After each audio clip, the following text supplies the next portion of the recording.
Dear Sarah, and all your lovely listeners, the day we arrived at our Airbnb mountain retreat, I immediately sensed something was insidiously wrong, and it was a gut feeling that I just could not shake off.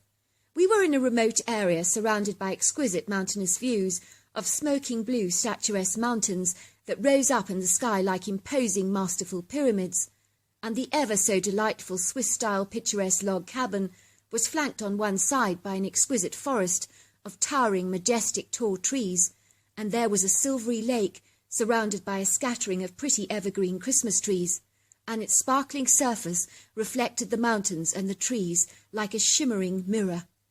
This was the kind of view you would expect to find on the cover of a box of Swiss chocolates.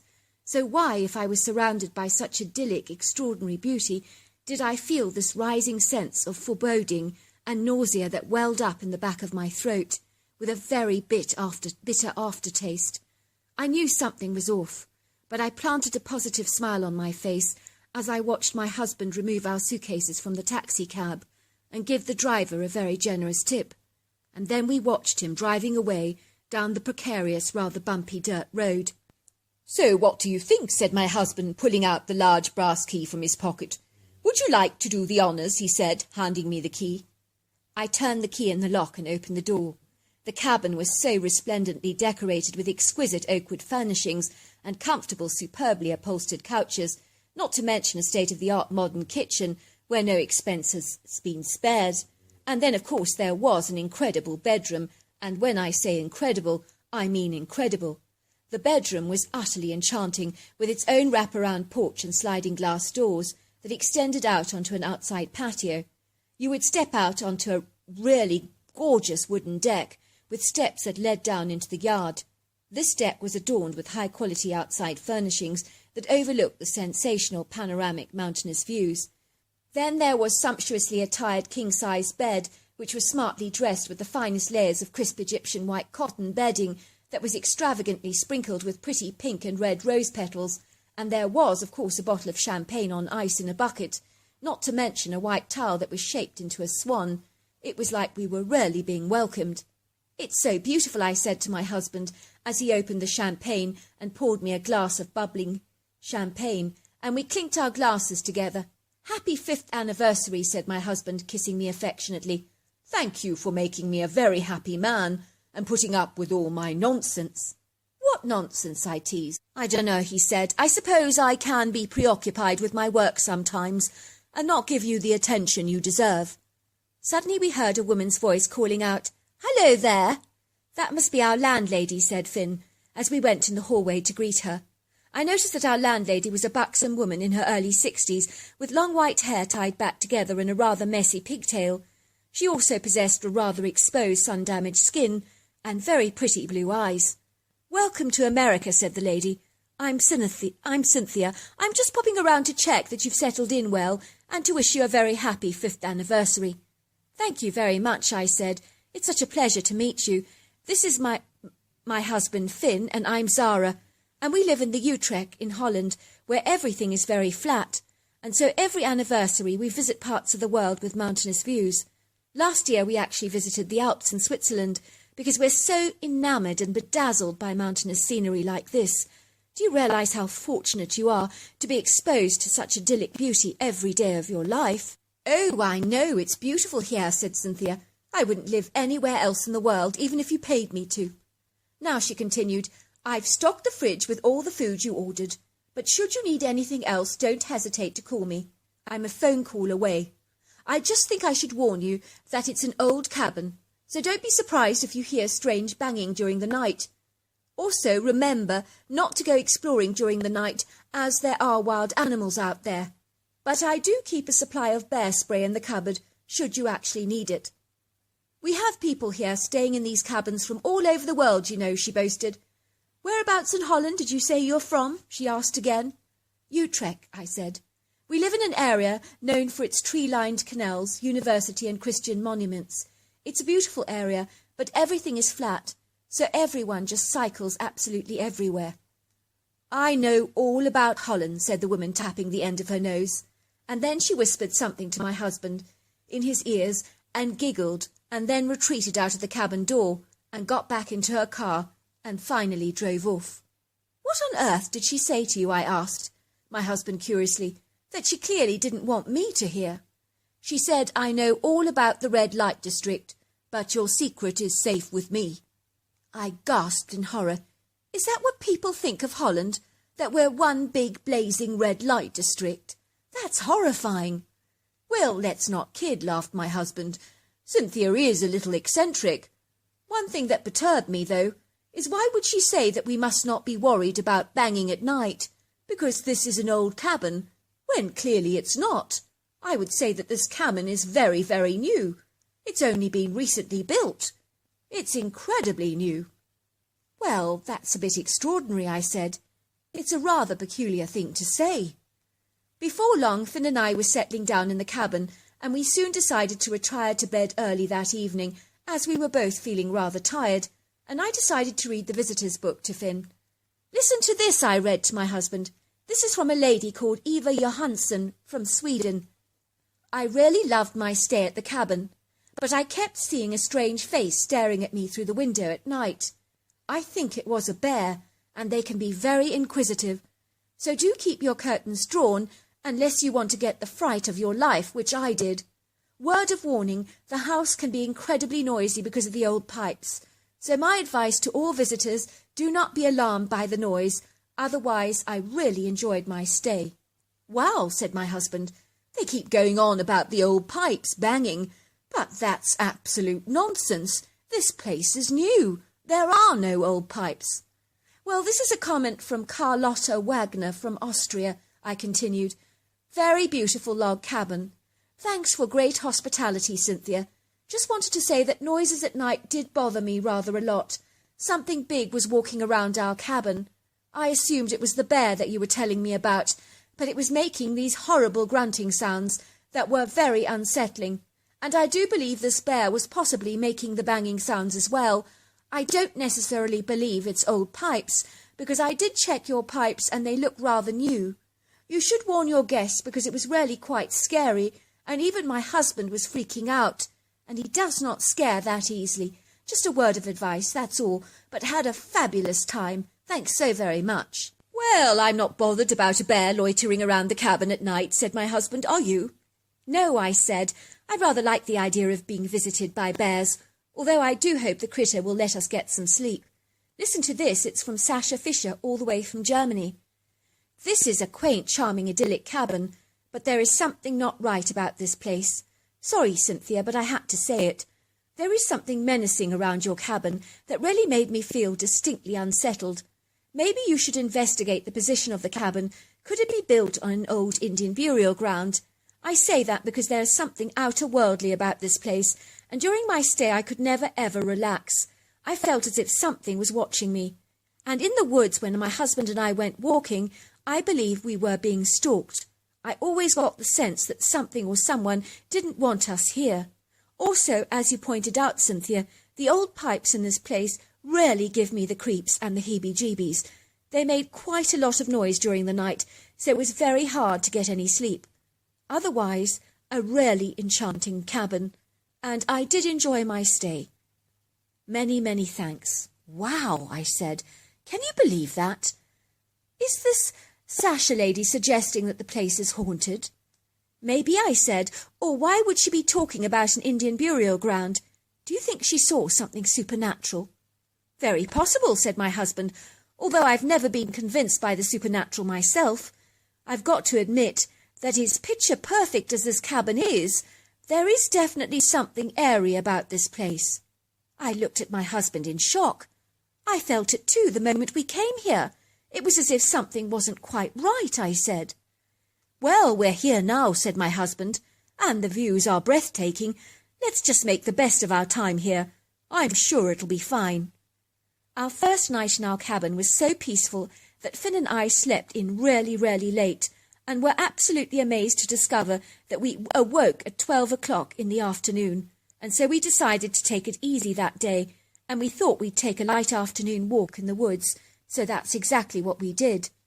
I must say the woods were quite enchanting, with towering mature trees consisting of sugar maples, American beech, eastern hemlock, yellow birch and northern red oak trees, And as we entered the forest, we encountered some of the fattest-looking turkeys that I've ever seen, that have clearly never graced a Thanksgiving dinner plate before, and were not as jittery about our presence as you would have expected. Surprisingly, they didn't even scuttle away, but continued to peck at the ground very happily. I was pretty certain that no one ever hunted in these woods. We noticed some healthy-looking grouse, and the forest was literally full of the most captivating songbirds that sang the most delightful bird songs. We also encountered some rather timid white-tailed deer, but once again they did not scamper away when they saw us, but watched us very warily from a distance with a keen curiosity. As we ventured further in the woods, to our utter amazement, we encountered a very delightful pebbly stream that meandered through the woods with a furiously strong current. I immediately threw off my socks and shoes and paddled in the crisp clear water, and was eagerly joined by my husband Finn. Even though we're both adults, it's amazing how a pebbly stream like this can rejuvenate and inspire childlike nostalgic memories, and the child in me came rising to the surface with an exuberant enthusiasm, my husband as well. We both sat on a rocky outcrop that jutted above the flowing stream, throwing pebbles and talking about all our experiences of 5 long years of marriage. Suddenly I was absolutely sure I had seen a silhouette of a very powerful-looking Indian warrior with a strong, broad, stoic-looking face, wearing a long flowing headdress of eagle's feathers, and it looked like it was embellished with beadwork and natural leather. I was certain I had seen him standing there staring at us, but then he vanished so fast I was almost certain that I had imagined it all. "Did you see that?" I asked my husband. "See what?" Finn asked. "Nothing," I said, thinking to myself that I was going stark raving mad. We decided to leave the forest, but suddenly we began to hear the very enchanting ethereal music again, that sounded ominously like a mixture of drums, rattles and flutes, and we could hear some rather strange, curious chanting. My husband looked at me, startled. "That sounds like Cherokee Indian music," he said to me in horror. "I thought that there was no one around here, but clearly I was wrong." "I thought I actually saw an Indian warrior earlier," I told him. I was almost certain he was staring at me. "Let's see if we can find the source of the music," said Finn. "There has to be a rational explanation for this." As my husband and I entered the heart of the forest, the music got louder and louder and louder, and then we stood at the edge of the clearing, and we clearly saw several American Indians wearing those beaded cotton tunics and Indian headdresses, and they appeared to be dancing around a crackling fire in a counterclockwise circle, with a woman following the men, and all appeared to be attired in traditional Cherokee attire. My husband and I watched this strange dance from behind the cover of a large maple tree, and listened to the amazing ethereal music, and I was bopping my head up and down in time to the music, and beaming brightly. "This is so lovely," I reflected. "I wonder where all these people came from." Suddenly the music dissipated as fast as smoke leaving a chimney in a furious windstorm. For a moment the figures seemed to go out of focus, rather like a hazy, blurred-looking photograph, and then they simply vanished before our eyes. My husband and I literally stared at the clearing with eyes growing as wide as saucers, hardly daring to believe what we had just observed. "Did you see that?" I said in horror. "They vanished before our very eyes, but they were here. You did see them, didn't you?" Finn, who normally never believed in the paranormal, was looking at me with a befuddled, disorientated expression on his face. He looked as if I had just thrown a glass of icy cold water at him. "That didn't just happen," he said. "Tell me I was just seeing things." My husband walked over to the area where we had observed the crackling fire, and all we could see was some smoky ash rising in the air like a fine white smoke. When we touched it, we discovered that it was as cold as ice. "Feel that?" said Finn. "It feels like an ice cube, and yet it's smoking like the embers of a dying fire." "This is nothing short of super weird," he said. "It's like we're in the Twilight Zone, or on an ambiguous reality with no rational explanation. I might understand an experience like this if we were hallucinating from magic mushrooms, but what we've just witnessed rarely transpired, and it's onerous to come to accept as reality because none of it makes any sense at all. This sort of stuff is meant for the movies, not for everyday life. What on earth just happened?" Our strange experience was so peculiarly odd, but my husband and I were so excited to have finally experienced something that was outer-worldly. But when you have an escapade like this, whatever your religious aspirations or orientation, you're certainly forced to conclude that energy does exist after death. Even Finn, who was a hardened cynic and a staunch atheist at the time, was forced to shift his perception of reality after he observed these Indians dancing in the woods, which was a struggle for him to even comprehend. That night when we returned to our cosy bed, we reflected on what we had seen, and before long we eventually fell fast asleep. I was awoken to the sound of banging pipes, and the rattling noise was so disturbing I was glad that Cynthia had warned us all about it, so that I wasn't so scared. The banging, pounding and hammering sound persisted for a long time, and yet Finn just remained fast asleep. He was dead to the world. He was always a deep sleeper, but sleeping through this disturbing noise seemed ridiculous to me. He must be rarely knocked out by the events of the day, I thought. I was in two minds whether to wake him up or not, and finally decided against it, because we were both very exhausted. I tiptoed to the window and immediately got a glimpse of the bear that appeared to be carrying a piece of timber in his hands and was standing on 2 feet. I love bears, so it was exciting to watch him, but I did determine that he was the guilty party that had been banging the cabin, creating that strange, booming, tumultuous commotion. He was the guilty party, I was certain of that. I remember being surprised at how big and nimble this bear actually was, and then I suddenly realized that bears do not have human-like hands, and just as I was contemplating this bizarre epiphany, the colossal creature turned around to face the cabin, and that was when I got an excellent view of him firsthand. And what I saw just blew my mind, because this critter is one that is certainly not documented by science by any manner of means. What on earth was it, I wondered? It was covered from head to toe with long grey hair, and it had overlong arms and of very burly proportions, and not to mention a very distinctive bullet-shaped head. I could definitely distinguish humanness in the creature, but he did also possess definite ape-like characteristics. I could not see the critter any more, because he was walking around the cabin, banging the wooden rafters very, very hard. I was not sure whether this critter was real or not. I know that sounds strange, but after having witnessed the apparitions of the Indians earlier, I was beginning to find it very difficult to distinguish between reality and fiction, what was real and what was not. I watched the creature gliding into the forest, and it looked like it was floating when it moved, which made me feel absolutely certain that I was observing a ghost of some kind. I do not know what overcame me, but I suddenly got this irrational urge to follow the critter. Cynthia had warned us about not venturing out at night, but maybe she knew about the paranormal occurrences in the wood and was terrified of scaring her guests half to death, because she didn't want such rumours to affect her bed and breakfast business, which was perfectly understandable in the circumstances. It was not something you would wish to advertise unless you were opening a haunted attraction, which was not the case in our circumstances. I grabbed a flashlight and followed the critter, but it had already disappeared into the wood, but I was no less determined to follow it. As I entered the wood, it was very, very airy, and it did not possess the same cheerful ambience that I'd noticed earlier during the day. On the contrary, I could feel the silence of this dusky night, and it was so quiet that I could literally hear my own breath before my face. There were no sounds of the night at all that you would expect to hear, like the usual coyotes, owls, frogs and crickets, which was exceedingly unsettling for me. Suddenly breaking the ghostly silence was the sound of ominous galloping hooves that were thundering towards me with a jet energy and power of the Derby horse race.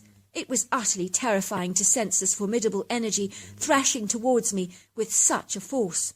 Before I had a chance to retreat from the woods, I was suddenly standing yards away from the Indian warrior that I had observed earlier in the day. But this time I saw him. He was seated on the back of a huge, magnificent-looking black stallion. If you'd not known any better, you would definitely have believed that he was physically real. But the way the warrior and his horse were lit up was, I can assure you, not normal by any strength of the imagination. It was not of this world. It was like they were both bathed in a glowing, sparkling, white, supernatural light, one that I've never been able to explain.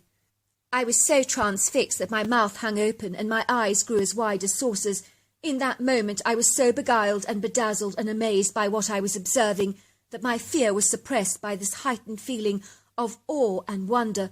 Was I really seeing this, or was I hallucinating, I wondered. Finally the Indian warrior spoke, and his voice sounded like rushing water. It was powerful, imposing, and commanding in its narration. "Sister," he said to me, You need to leave this place now. This is the burial ground of the Tsao Kalu and all his descendants. He will be sending the winds of fire to burn down your cabin now. He has sounded the warnings to your kin on numerous occasions, but no one has heeded them. His patience has been lost, and his frustration risen to greatness. We cannot protect you if you do not heed my warning." Suddenly he turned around and galloped through the forest and was gone. I turned around and walked back towards the cabin, and that was when I saw the monstrous humanoid ape-like critter that I had followed into the forest in the first place. His back was now facing me, and he was only 100 yards ahead of me, moving stealthily towards the cabin, with a large piece of fiery timber in his huge hands. It was clear what this creature's motivation was. He was planning to burn down our cabin. I immediately ran as fast as I could to the far side of the cabin, and my anxiety levels literally hit the roof. I was shaking from terror and running like an inebriated drunk, as my fear had seemingly caused the wiring in my brain to disconnect with its physical pathways. I became clumsy and disorientated in my desperation to get to Finn in time, and this was hijacked by my ability to remain calm and composed.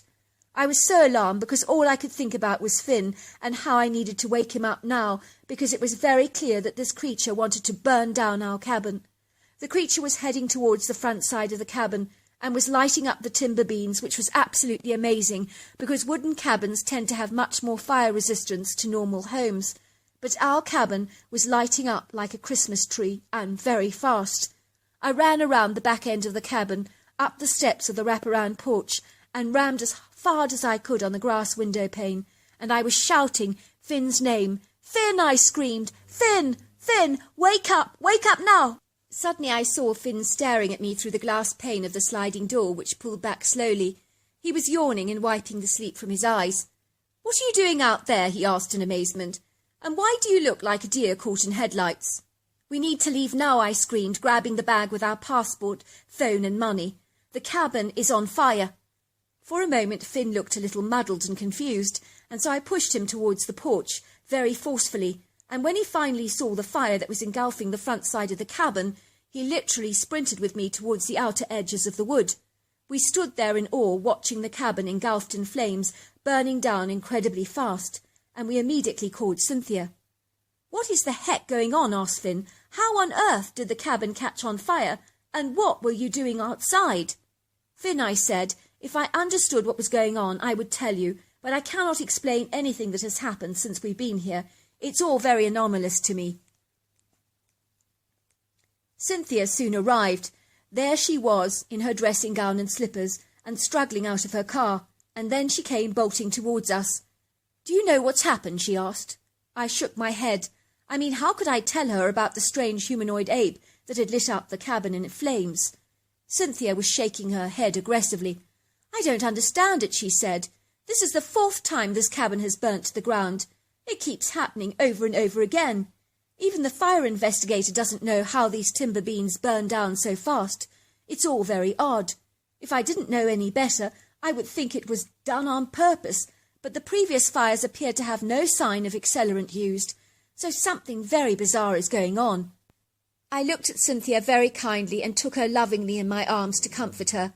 I could tell she was terribly upset, and who could blame her? "Something tells me, Cynthia," I said, "that maybe you shouldn't build a cabin here. Every one of them seems to be burnt down. It seems to me that the earth is trying to tell you something. Perhaps it's not happy with it being here. Maybe it's sacred land." "Well, this was formerly a Cherokee Indian settlement," said Cynthia. "I'd never thought of the ground being sacred before, but it might explain some of the anomalies my guests have experienced in the cabins." Fast forward a few weeks. The good news was that Cynthia was able to transfer us to another cabin in a different area, so Finn and I got to enjoy the rest of our anniversary, but we did have to buy a brand new wardrobe of clothes, and we had a wonderful time in America. When I arrived back to Holland and researched some family history, I was amazed to discover that my great-great-grandfather was American Cherokee Indian. Looking back on everything that transpired, I think the apparition of the Cherokee Indian warrior knew I was of Cherokee lineage, which was why he was watching over me like a guardian of some kind, and was why he referred to me as sister. I was also to discover that the critter I observed was in fact a Bigfoot that the Cherokee call Terkali, which is another word for Cherokee devil. When I returned to Holland, I researched everything online, and living in this part of the world, I had naturally never heard of Bigfoot before, but I now know that that is what I saw that night. Naturally, at first I thought the critter was a ghost because he moved with such a seamless, flawless grace that he looked like he was literally floating. I think the reason the critter kept burning down all the log cabins that Cynthia invariably built was because she was building the cabins on the burial ground of the Cherokee devil's descendants, and I believe he didn't want a cabin built over the graves of his forefathers. I do realise, of course, how lucky Finn and I to be alive, because we could have been burnt to death in that cabin. What I'd like to say to your listeners is that I know my story may sound very far-fetched, spurious and fictitious, and I wouldn't blame you for doubting it at all, but I promise you it's true, and even though it happened in the year 2000, I want to assure you that 20 years on, I'm still trying to make sense of it all. I can only say that you experience something outside the realms of your reality. It's very hard to move away from your fixed, perceived paradigm of the world. Even all these years later, I have to ask myself, did I really see that, or was it my imagination? It's such a struggle to accept, and no one finds it a greater challenge to accept than Finn, of course, as you can imagine. So there you are. That's my story. Well, what a fabulous story, and I certainly believe it. I think it's an incredible story, and I'm amazed by it. So thank you for sharing. Until next time, goodbye and good night.